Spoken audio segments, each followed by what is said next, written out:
9:35 के आसपास जो है यहाँ पे एक एनेस्थीसिया का टेस्ट किया गया था, आप देख सकते हैं।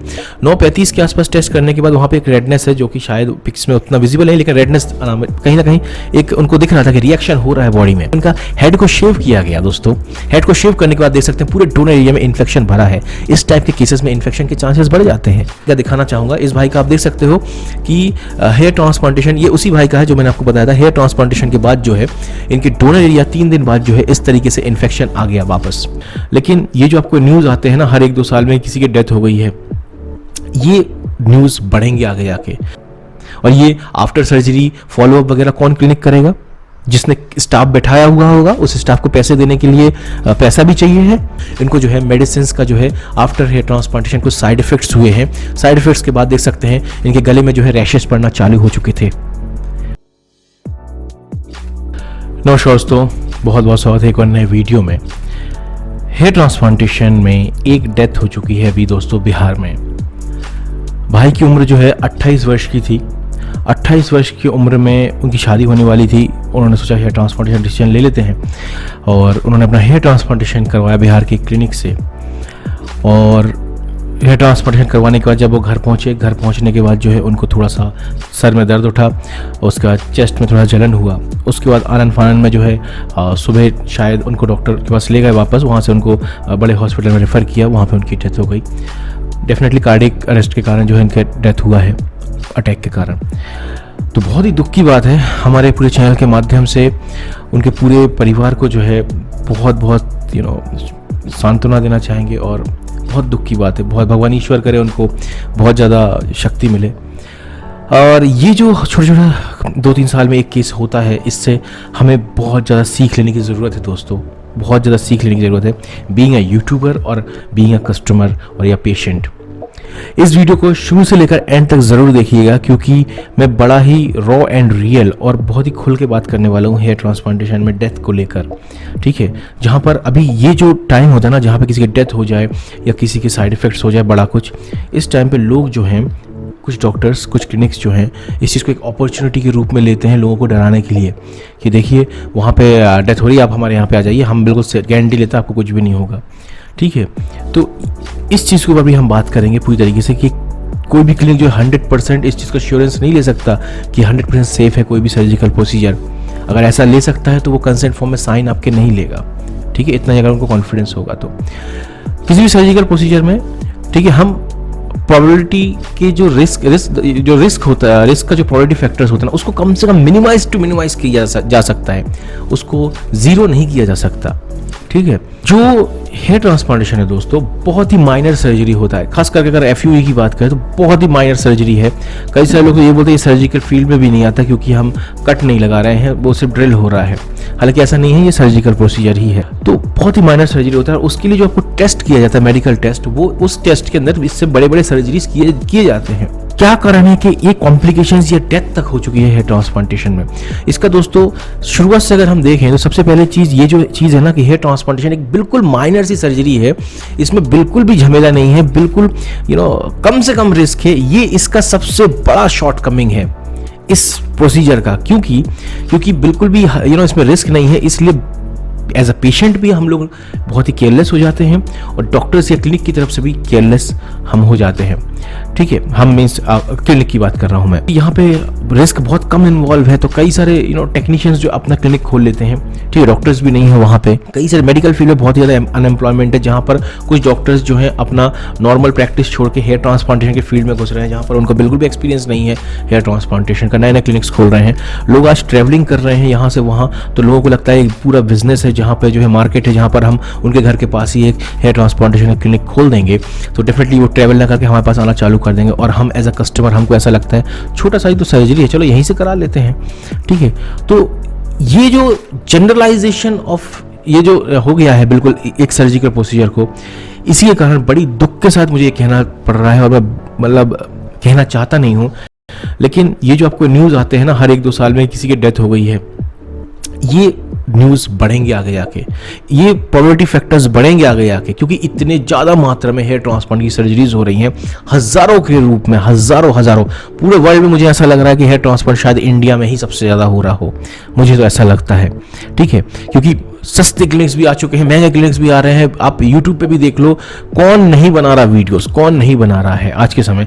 2016-17 से जब मैंने शुरू किया था बनाना, आपको जो भी ये दिखता है यूट्यूब पे है ट्रांसप्लांटेशन के बारे में, वो सारी चीज़ें पूरे वर्ल्ड में मैंने शुरू की थी। जब अपने ऊपर से एक प्रोसीजर को गुजार कर अपने एक्सपीरियंस को शेयर करना, सबसे पहले मैंने शुरू किया था पूरे वर्ल्ड में। आज वो चीज़ ट्रेंड है, पूरे वर्ल्ड में ट्रेंड है इस चीज़ का, ठीक है।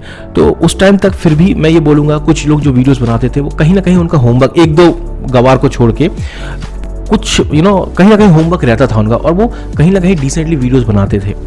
लेकिन आज के समय में too much information is also very dangerous. इतना इन्फॉर्मेशन आज हमारे पास है, डॉक्टर्स भी बना रहे हैं, यूट्यूबर्स भी बना रहे हैं, ठीक है, कुछ भी कोई भी बना रहा है। कोई बोला मेडिसिन की जरूरत ही नहीं है, कोई बोला आंदे इतने पर 25 रुपए 25,000 में अनलिमिटेड नंबर, आंदे पूरा कंडक्टर गिरी हो गया है, जैसे बस में भीड़ घुसेड़ रहे हो। तो मैं आप लोगों को दोस्तों ये चीज़ बता देना चाहूँगा कि थोड़ा सा ठहर जाओ, हेयर ट्रांसप्लांटेशन लेने से पहले थोड़ा सा ठहर जाओ, ठीक है। डेफिनेटली सस्ते क्लिनिक्स बहुत हैं, ठीक है, महंगे क्लिनिक्स भी बहुत हैं, लेकिन मैं आपको एक चीज़ बता देना चाहूँगा कि जो सस्ते क्लिनिक्स होते हैं, अनलिमिटेड नंबर ऑफ ग्राफ्ट, 10 रुपये पर ग्राफ्ट में हो रहा है, 5 रुपये पर ग्राफ्ट में हो रहा है, 12 रुपये पर ग्राफ्ट में हो रहा है, ठीक है, ये लोग उस लेवल पे सेफ्टी आपको प्रोवाइड नहीं कर सकते हैं, क्योंकि इनका जो है ना प्रॉफिट का मार्जिन जो है बहुत कम होता है दोस्तों।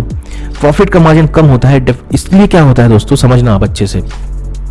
प्रॉफिट का मार्जिन कम होने के कारण इन लोगों को भारी मात्रा में सर्जरीज करनी पड़ेंगी प्रॉफिट कमाने के लिए, स्टाफ को पेमेंट करने के लिए, ठीक है, और भी बाकी चीज़ों को यूटिलाइज करने के लिए। और बहुत भारी मात्रा में इनको पेमेंट स्टाफ को करने के लिए बहुत ज़्यादा सर्जरीज करनी पड़ेगी। तो इसके लिए इनका जो अटेंशन है वो डाइवर्ट होता है इतने सारे पेशेंट के अंदर। वहीं थोड़ा सा जो क्लिनिक ज़्यादा पैसा ले रहा है उसके पास कम पेशेंट में ही उनको प्रॉफिट का मार्जिन मिल जाता है, तो वो उनका जो अटेंशन है वो ज़्यादा फोकस्ड रहता है, आपकी सेफ्टी को लेकर ज़्यादा फोकस रहता है, ठीक है। इसीलिए सर्जिकल प्रोसेस में बिल्कुल सस्ते क्लिनिक सिर्फ जाओ ही मत, ठीक है। 2017 के आसपास मैंने भी एक क्लिनिक को जो है रेकमेंड करता था, 3-4-5 महीने मैंने किया था 12 रुपये पर ग्राफ्ट के हिसाब से, लेकिन मैं बहुत जल्दी समझ गया था कि लॉन्ग टर्म में सस्ते क्लिनिक्स बिल्कुल नहीं चल पाएंगे, ठीक है। हाँ, ये चल सकता है कि भाई लोगों को दिख रहा है कि हाँ रिजल्ट आ गया, बाहर यहाँ से चले जाते हैं, लेकिन व्हाट अबाउट, जैसे मैंने आपको बोला कि सेफ्टी ये कर ही नहीं सकते हैं इनके पास, क्योंकि वो आप उतना पैसा दे ही नहीं हो, आपके ऊपर क्यों वो इतना इन्वेस्ट करेंगे, ठीक है। तो क्यों आपके ऊपर इन्वेस्ट करेंगे, इसीलिए मैंने तुरंत जो है उस चीज़ को रेकमेंड करना बंद कर दिया था। फिर मैंने जो है 20-25 रुपये के आसपास के डिसेंट क्लिनिक जो है मैंने खुद कराया, और वही चीज़ आपको रेकमेंड करता हूँ, ठीक है, कि भाई वहाँ पे सेफली सब कुछ हो रहा है, आप कराओ। तो मेरा कहने का आशा ये है कि हेयर ट्रांसप्लांटेशन में जो है सबसे प्रायोरिटी लिस्ट में आप महंगे क्लिनिक्स को ही रखिए, ठीक है। उसके बाद अगर अपना बजट फिक्स कीजिए, उसके बाद अगर आपके पास बजट कम पड़ रहा है फिर कॉम्प्रोमाइज़ कीजिए, क्योंकि दिख रहा है आपको यूट्यूब में खास करके जो है, और कि आप इतने कम पैसे में जो है इतना अच्छा रिजल्ट आ रहा है, भाई मैं भी करा लूँ वहाँ से। भाई you can be the one of those guys जिसका सेफ्टी के प्रिकॉशन ना लेने के कारण जो है कुछ प्रॉब्लम्स आ गई हैं। इसी के साथ मैं एक और चीज़ बता देना चाहूँगा कि कई सारे लोग ये बोलते हैं आजकल मेडिकल टेस्ट की भी ज़रूरत नहीं है। मेरे पास एक बंदे का जो है मैसेज आया, वो बोलता है भाई मेरा हेयर ट्रांसप्लांटेशन करवा देता है, मेरा मेडिकल टेस्ट ही नहीं किया गया। क्लिनिक की तरफ से ये बोला गया है कि भाई मेडिकल टेस्ट में पैसा खर्च करने की जरूरत नहीं, यंग हो यार तुम, फिट दिख रहे हो, चलो आप कर देते हैं। इस तरीके से उनका हेयर ट्रांसप्लांटेशन कर दिया गया। अगेन बंदा सक्सेसफुल है, उसका रिजल्ट भी ठीक ठाक दिखने लग गया है। आप सोचो इस तरीके से हो रहा है, और कल को कुछ 19-20 हो जाता तो यही चीज़ जो है न्यूज़ में आ जाती। मैं आपको फिर बता देना चाहूँगा, कोई भी सर्जिकल प्रोसेस जो है 100% सेफ नहीं होता है, इसीलिए आपसे कंसेंट फॉर्म में साइन कराया जाता है। कोई भी क्लिनिक अपने ऊपर काम करके उस रिस्क फैक्टर्स को जो है, उस प्रोबेबिलिटी फैक्टर्स को जो है मिनिमाइज किया जा सकता है। कम से कम लोगों को कोई भी साइड इफेक्ट हो, कम से कम जो है किसी को कुछ प्रॉब्लम हो, उसके लिए वो अपने क्लिनिक पे खर्चा करता है, इक्विपमेंट्स रखता है, उसके बावजूद भी होने के चांसेस रहते हैं। ये मैं बात कर रहा हूँ जो क्लिनिक जो है 100% जो है अपनी सेफ्टी को मेंटेन करके रखा हुआ है, उनकी बात कर रहा हूँ। फिर तो तुम जा रहे हो 10 रुपये पर ग्राफ्ट, 12 रुपये पर ग्राफ्ट में, 25,000 में, 20,000 में unlimited number of grafts, just because तुम्हारे घर के 10 किलोमीटर के अंदर में वो क्लिनिक है। दोस्तों आप लोगों से कई सारे लोगों को ये पता नहीं होगा शायद, एक कॉस्मेटिक सर्जरी लिपोसक्शन कहलाता है, जिसमें वजन कम किया जाता है। उसमें एक बहुत जाने वाले डॉक्टर्स के अंडर में एक बंदे की डेथ हो चुकी है, जो कि न्यूज़ में उतना खास नहीं है। उनके यहाँ पे हेयर ट्रांसप्लांटेशन भी होता है और हो रहा है, अभी भी हो रहा है, ठीक है। सब कुछ अच्छा, क्लिनिक अच्छा है, ब्रांडेड क्लिनिक है, डॉक्टर्स क्वालिफाइड है, सब कुछ है, उसके बावजूद भी वहाँ पे डेथ हुआ है। एंड वेरी नॉर्मल, क्योंकि इतने सारे सर्जरीज हो रहे हैं, उसमें एक आध कुछ हो सकता है ऐसा। दैट्स वाई वो कंसेंट फॉर्म में आपसे साइन लेते हैं। ये कॉस्मेटिक सर्जरी है, क्योंकि हेयर ट्रांसप्लांटेशन एक ट्रेंडिंग टॉपिक है, छोटी सी चीज़ भी बहुत बड़ा बन के दिखता है हमारे सामने। तो मेरा कहने का आशा यही है कि महंगे से महंगे क्लिनिक में भी कराओगे तो चांसेस रिस्क के रहते हैं। तो बिल्कुल सस्ते क्लिनिक्स में अगर करा रहे हो तो आप उस जो प्रोबेबिलिटी फैक्टर है अपने आपको नुकसान पहुंचाने का वो बढ़ा रहे हो, बहुत ही ज़्यादा बढ़ा रहे हो। ना वो न्यू इक्विपमेंट यूज़ कर सकते हैं, ना आपके ऊपर ज़्यादा सेफ्टी प्रिकॉशंस रख सकते हैं, ना ही आपके फॉलो अप ले सकते हैं उस लेवल पे, क्योंकि उसके लिए उनके पास फंड होने की ज़रूरत है, जो कि उनके पास है नहीं। उन्होंने सर्जरी कर दी, भाई ठीक ठाक है, ब्लड प्रेशर सही दिख रहा है, मेडिकल टेस्ट ठीक है कर दिया, उसके बाद आपको आपके हाल पे छोड़ दिया जाएगा। तो सबसे पहले मैं रिक्वेस्ट करूंगा कि आप जितने भी, हालांकि सारे महंगे क्लिनिक भी अच्छे नहीं होते, लेकिन महंगे क्लिनिक्स में आपको ऑप्शंस अच्छे मिलेंगे, पहले महंगे क्लिनिक की तरफ जाओ। और अगर आपके पास बजट बिल्कुल कम है तो 20-25 रुपए पर ग्राफ्ट के आसपास का तो आप बजट रखो ही रखो। और दूसरी चीज़ मैं आप लोगों को एक और चीज़ रिक्वेस्ट करना चाहूँगा, यूट्यूब पे इतना ज़्यादा इन्फॉर्मेशन, मैंने बोला इन्फोवॉर, कौन सा सही है कौन सा गलत है, आज इन्फॉर्मेशन इतना है कि भाई किसका क्या देखूँ कि यही लोगों को समझ में नहीं आता। इवन बीइंग अ यूट्यूबर मैं खुद मैं सबके वीडियोस फॉलो भी नहीं कर पाता हूँ, तो फिर आप तो एज अ पेशेंट, आप सब्सक्राइबर क्या करते होगे। तो मैं सबसे पहले चीज़ आप लोग बता देना चाहूँगा, जो भी वीडियोस बना रहा है यूट्यूब पे, उसने अगर वो कोई क्लिनिक रेकमेंड कर रहा है, तो अगर उस बंदे ने उस पर्टिकुलर क्लिनिक से कराया है, देन ओनली वो क्लिनिक ज़्यादा सेफ है आपके लिए। क्योंकि तो फिर वो कोई यूट्यूबर कैसे बता सकता है कि भाई वो क्लिनिक सही है, ये क्लिनिक सही है। क्योंकि अगर मैं किसी को रेकमेंड कर रहा हूँ, हाँ वो क्लिनिक सही है, ठीक है, डेफिनेटली मैं उस क्लिनिक में जाके बैठ के बात करके आया हुआ हूँ या टच में हूँ, तभी मैं ये चीज़ बता पाऊंगा, ठीक है। अब मेरे पास कई सारे क्लिनिक के दोस्तों कॉन्टैक्ट्स आते हैं कि भाई हमारा क्लिनिक जो है रेकमेंड कर दीजिए, पब्लिक को ये कर दीजिए, वो कर दीजिए। मैं सोचा भी हुआ हूँ कि मैं कई लोगों को जो है उसके शहर में क्लिनिक रेकमेंड करूँगा, पर मैं एक टाइम के बाद कॉन्फिडेंस नहीं पाता हूँ बात करने के बाद क्लिनिक वालों से, क्योंकि मुझे पता है कि अगर मैं थोड़ा सा ज़्यादा क्रॉस क्वेश्चन करूँगा तो वो फ़ोन काट देंगे, क्योंकि मैं बहुत ज़्यादा डीप में बात करना शुरू कर देता हूँ, तो उन लोगों को इरिटेशन होना चालू हो जाता है, रिस्पॉन्स देना वो बंद कर देते हैं। तो दैट्स वाई मैंने अभी तक जहाँ से मैंने हेयर ट्रांसप्लांटेशन करा वही रिकमेंड किया है। अगर उस पर्टिकुलर शहर में वो क्लिनिक नहीं है तो मैं रिकमेंड करता हूँ भाई आप जर्नी कर लो, वो ज़्यादा सही है। स्टिल इट्स नॉट 100% सेफ, क्योंकि एक सर्जिकल प्रोसीजर है, इसीलिए आपसे कंसेंट फॉर्म में साइन लिया जाता है। आज के समय में क्या हो रहा है कि लोग जो है अपना हेयर ट्रांसफर कहाँ से करा रहे हैं वो बताते भी नहीं है, और आपको बताते हैं ये देखिए कितना अच्छा रिजल्ट है, और आपको बताएंगे, और मल्टीपल क्लिनिक जो है रेकमेंड कर रहे हैं। इसमें कुछ भी गलत नहीं है, मैं खुद ये सोचा हुआ था कि मैं भी ये करूंगा, लेकिन मुझे ये पता नहीं, ये जो चीज़ है ना, मुझे ये बहुत पहले मैं समझ गया था, मैं आज से 3-4 साल पहले समझ गया था ये चीज़ कैसे लोग कर सकते हैं, क्योंकि सेफ्टी को फर्स्ट प्रायोरिटी में रखना बहुत ज़रूरी है। क्योंकि आप जिस क्लिनिक में गए नहीं हो, बैठे नहीं हो, आप ये पॉसिबल नहीं है कि यूट्यूब, अगर आप बहुत वेले हो तो डेफिनेटली आप कर सकते हो ये चीज़, बट एक बीइंग अ गाय, मैं ये पॉसिबल नहीं कि 1500 क्लिनिक में जाके बैठ के देख के आऊँ फिर उसको जो है रिकमेंड करूँ लोगों को। तो सबसे फर्स्ट प्रायोरिटी में आप ये रखिए कि आप अगर हेयर ट्रांसप्लांटेशन के लिए जा रहे हैं, कोई आपको रिकमेंड कर रहा है, वो अगर वहाँ से कराया है तो ही उस क्लिनिक को आप चूज़ कीजिए, ठीक है। और दूसरी चीज़ जो है, डॉक्टर्स भी वीडियोस बनाते हैं, आप उनसे डायरेक्ट बात कर सकते हैं। कई सारे लोग जो यूट्यूब में डॉक्टर्स जो है बहुत अच्छे वीडियोस बना रहे हैं, आप उनसे कांटेक्ट करके उनके थ्रू जाइए, वो ज़्यादा और ऑथेंटिक है। अगली बात जो दोस्तों मैं आप लोगों को बताना चाहूँगा कि दोस्तों होता क्या है कि कई सारे लोग जो है हेयर ट्रांसप्लांटेशन के लिए दूर से ट्रैवल करते हैं, वो अपना मेडिकल टेस्ट कई लोग करा के नहीं आते, सोचते क्लिनिक में करा लेंगे, ठीक है। जो लोग ये सोचते क्लिनिक में आके करा लेंगे, वो लोग कितनी बड़ी बेवकूफ़ी करते हैं, कितना रिस्क लेते हैं, मैं आपको बता देना चाहूँगा। जो लोग सोचते हैं क्लिनिक में जाके अपना हेयर ट्रांसप्लांटेशन का मेडिकल टेस्ट करा लेंगे, वहाँ पे मेडिकल टेस्ट जो है थोड़ा सा कॉम्प्रोमाइज़ आया तो क्लिनिक वाले को ये लगता है कि भाई मेरा एक पेशेंट जाने वाला है यार, इसको कैंसिल करना पड़ेगा, और पेशेंट को लगता है इतनी दूर से पैसा खर्च करके आऊँ सर, देख लो कर लूंगा। तो आपका हेल्थ जो है फिट ना होने के बावजूद भी दोनों की तरफ से, क्लिनिक की तरफ से भी आपकी तरफ से कॉम्प्रोमाइज डिसीजन लिया जाता है कि चलो कर लेते हैं, और उससे जो है आपका हेल्थ अफेक्ट होता है। ये छोटी छोटी चीजें हैं दोस्तों जो हम लोग इग्नोर करते हैं। कई सारे लोग जो है दोस्तों जर्नी करके आते हैं, छुट्टी लिया भाई चलो 2 दिन में, भाई कई लोग पूछते हैं कि भाई 2 दिन में हो जाएगा ना मेरा, 3 दिन में हो जाएगा, नहीं भाई 1 हफ्ते की छुट्टी लो यार, आराम करो, सर्जरी से गुजर रहे हो तुम। कई सारे लोग, मैं इवन मेरे हेयर ट्रांसप्लांटेशन के टाइम पे जब 2019 में लिया था, एक बंदा जो है एमपी से गया हुआ था नागपुर में जर्नी किया, जर्नी करके पहुंचा, पूरे सर्जरी के दौरान जो है वो सोया हुआ था, खर्राटे ले रहा था, और जैसे सर्जरी ठीक हुआ रात में जाके सोया, मतलब रात में शायद मेरे ख्याल से वो नहीं, अगले दिन सुबह ही उठते ही साथ उसने जर्नी फिर चालू कर दी। 12-1-2 बजे तक उसकी सर्जरी चली, उसके बाद 5-6 बजे वो उठा होगा, उसके बाद फिर वो वापस वो अपने एमपी चला गया। इतना बॉडी को स्ट्रेस देना, अकेला बंदा आया था, अकेला।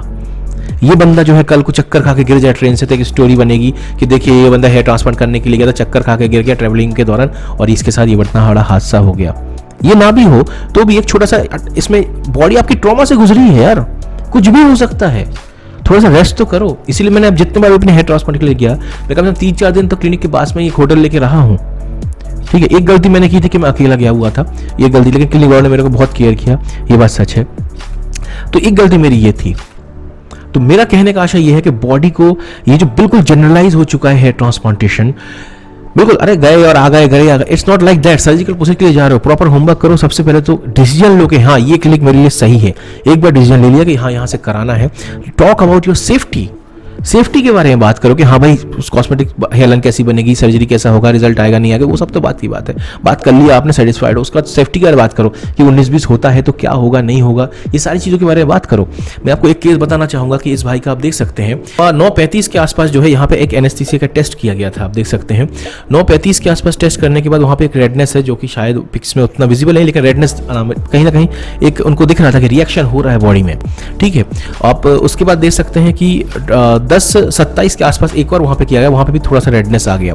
उसके आगे के जो हाथ के जो 2 डॉट दिख रहे हैं वहाँ पे नॉर्मल सलाइन थोड़ा सा जो है कुछ इंजेक्ट किया गया था, ताकि ये पता चले कि भाई वहाँ पे इंजेक्शन से ही रेडनेस आ रहा है या एनेस्थीसिया का रिएक्शन है। तो आप देख सकते हैं कि एनेस्थीसिया की जगह पे रेडनेस ज़्यादा है, मीन्स इनकी बॉडी को जो है सूट नहीं कर रहा था एनेस्थीसिया, इनको लौटा दिया गया। भाई हैदराबाद से आए हुए थे और इनको जो है लौटा दिया गया कि आप अभी मत आओ हेयर ट्रांसप्लांटेशन के लिए, आपको आप बाद में देखेंगे, अभी आपका बॉडी जो है फिट नहीं है। बंदे का मेडिकल टेस्ट वगैरह सब सही था, फिर भी उसको जो है लौटा दिया गया। तो ये डेस्परेशन क्लिनिक के पास पैसे कमाने का डेस्परेशन क्यों नहीं, एक कस्टमर को लौटा देना। दोस्तों हमारे जितने सब्सक्राइबर्स हैं उनमें से 10 में से 2 कस्टमर को जो है क्लिनिक की तरफ से लौटा दिया जाता है, क्योंकि कहीं ना कहीं सूटेबल नहीं लगता है, लौटा दिया जाता है। वो वापस कितना भी ट्रेवल करके आया हो उसको लौटा दिया जाता है, भले उसका पैसा खर्च किया गया हो। हेल्थ इश्यू से बिल्कुल भी कॉम्प्रोमाइज नहीं किया जाता है। स्टिल कुछ भी हो सकता है, क्योंकि हम जैसे रिस्क जो है मिनिमाइज किया जा सकता है, 100% उसको जीरो नहीं किया जा सकता। उसके साथ साथ एक और चीज़ मैं आप लोगों को दिखा देना चाहूँगा। इस भाई साहब का आप डोनर एरिया देख सकते हो, बहुत ही बेहतरीन डोनर एरिया है, बहुत ही शानदार डोनर एरिया है, और आप देख सकते हो बहुत अच्छी सर्जरी इनकी हो सकती है। लेकिन जब इनका हेड को शेव किया गया दोस्तों, हेड को शेव करने के बाद देख सकते हैं पूरे डोनर एरिया में इन्फेक्शन भरा है। इस टाइप के केसेस में इन्फेक्शन के चांसेस बढ़ जाते हैं, हो सकता है ट्रांसप्लांटेशन भी फेल होने के चांसेस होते हैं इसमें। तो इनका हेयर ट्रांसप्लांटेशन नहीं किया गया, इनको 2-3 दिन रुकने के लिए कहा गया और इनको ट्रीटमेंट पे रखा गया। उसके बाद का डोनर एरिया आप देख सकते हैं कि कुछ इस टाइप का नीट एंड क्लीन इनका डोनर एरिया इनका हो गया। उसके बाद इनको हेयर ट्रांसप्लांटेशन किया गया।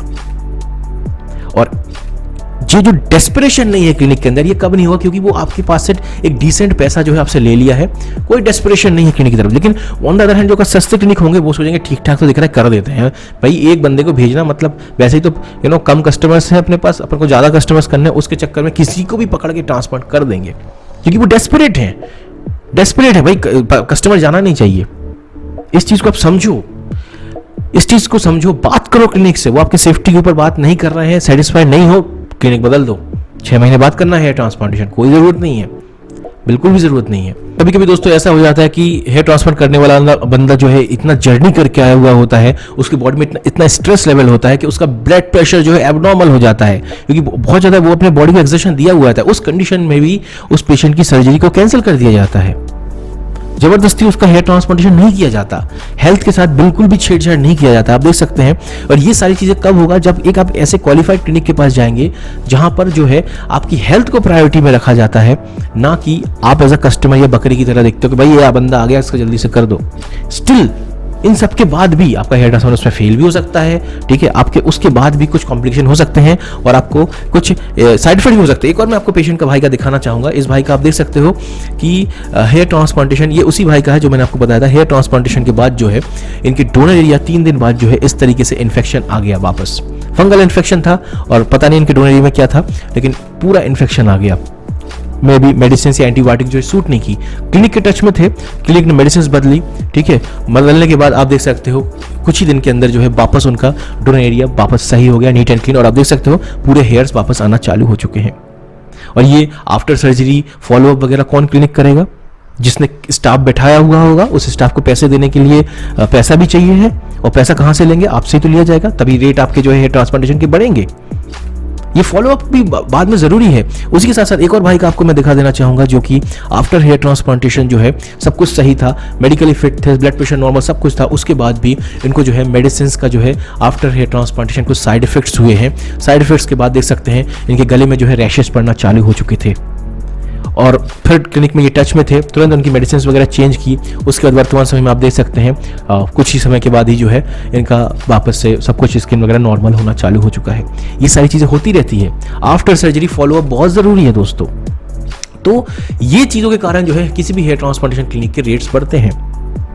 तो और उसके बाद अगर आपकी जो है कहीं भी कुछ भी प्रॉब्लम्स आता है, जैसे मैंने बोला हमारे सब्सक्राइबर्स मित्रों में से 10 में से 1 या 2 लोगों की तो सर्जरी कैंसिल होती ही होती है।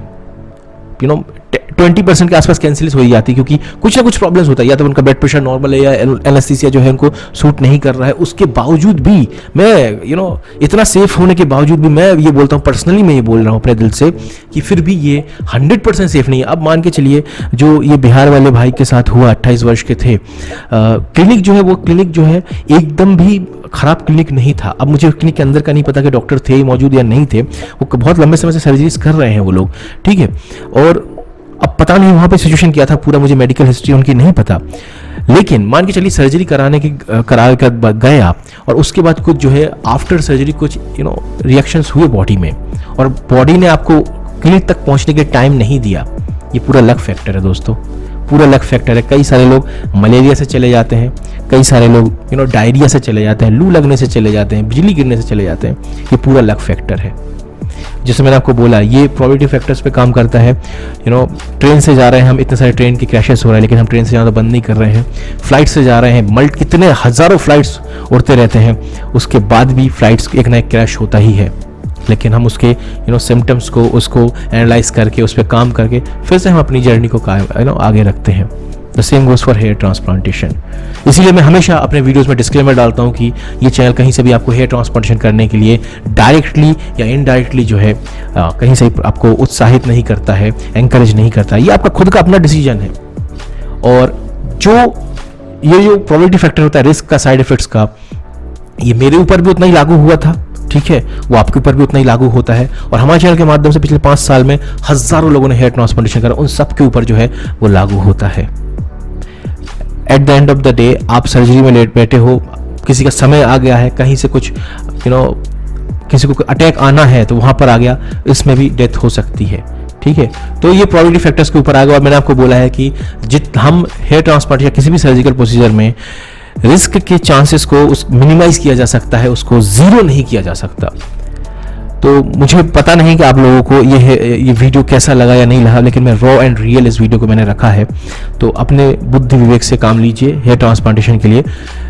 अगर आप हेयर ट्रांसप्लांटेशन लेना चाहते हैं, पहले बात है महंगे क्लिनिक को चूज कीजिए, और बजट कम है तो 20-25 रुपए तक का क्लिनिक कम से कम लीजिए पर ग्राफ्ट का, क्योंकि इससे कम में जो है आपकी सेफ्टी को प्रॉपर तरीके से, आप देखो ये इस तरीके से जो है पेशेंट्स को प्रॉपर मॉनिटर्स में रखा जाता है। ये सारे क्लिनिक्स नहीं करते होंगे। प्रॉपर तरीके से मॉनिटर किया जाता है पेशेंट की एक एक मूवमेंट को, उसके हार्ट बीट्स को, उसके पल्सेस को, ठीक है ना। उसके बाद जो हेयर ट्रांसप्लांट की सर्जरी चलती रहती है। तो ये 10 रुपये, 5 रुपये, 20 रुपये, 20,000 रुपये पर अनलिमिटेड नंबर ऑफ ग्राफ्ट्स, इन सब में ये सच पॉसिबल नहीं है। ये तो सिर्फ जो है सिर्फ और सिर्फ फैक्ट्री चला रहे हैं, ये भका भक आओ और करवाओ। तो वीडियो काफ़ी बड़ा बन गया दोस्तों, ठीक है। तो वीडियो अच्छा लगा है तो लाइक कीजिए या नहीं कीजिए, इसमें लाइक तो मैं नहीं मांगूंगा, आप शेयर जरूर कीजिए। बहुत दुख की बात है जब इस टाइप के केसेस होते हैं। ध्यान रखिएगा दोस्तों, फर्स्ट प्रायोरिटी में महंगे क्लिनिक को चूज कीजिएगा, वहाँ पे बात कीजिए और सेफ्टी के बारे में अपने बात कीजिए। ये जितने भी केसेस हो रहे हैं इनके बारे में बात कीजिए, उसमें आप सेटिस्फाइड होते हैं, उसके बाद ही आप हेयर ट्रांसप्लांटेशन का डिसीजन लीजिएगा। जैसे कि मैंने बोला, मेरे सब्सक्राइबर्स में से 10 में से 2 लोगों का कम से कम जो है सर्जरीज कैंसिल कर देनी पड़ती है, क्योंकि कहीं ना कहीं कुछ ना कुछ उनके बॉडी में प्रॉब्लम्स लगता है। ये चीज़ें सारे क्लिनिक्स नहीं करते होंगे, उनको लगता है कि भाई बकरा आ गया, करो, थोड़ा भी ठीक ठाक है तो कर दो उसका हेयर ट्रांसप्लांटेशन। शेयर जरूर कीजिए इस वीडियो को। मिलते हैं एक और नए वीडियो में, तब तक के लिए बाय बाय, टेक केयर, अपना ख्याल जरूर रखिएगा, बाय बाय।